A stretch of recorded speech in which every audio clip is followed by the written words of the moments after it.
Når man bor i et grænseland, har man så større forståelse for dem på den anden side af grænsen?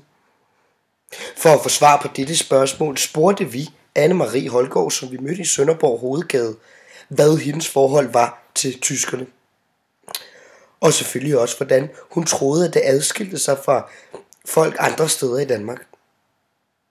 Til det svarede hun, at da hun jo mødte tyskerne i sin hverdag, så kendte hun dem jo nok også lidt bedre end nogen, der for eksempel boede i København.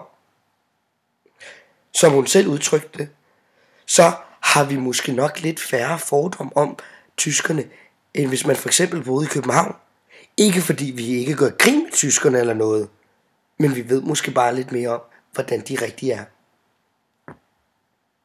Vi spurgte hende, hvilken forskel der var på, hvordan danskerne indbyrdes snakker om tyskerne, eftersom at de var en del af deres hverdag. Hun sagde,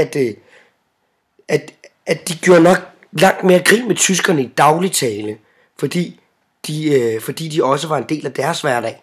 Men det var nok lidt mere venligt drilleri, end det var egentlig ondsindet, fordi de jo også havde tyskerne i deres omgangskreds.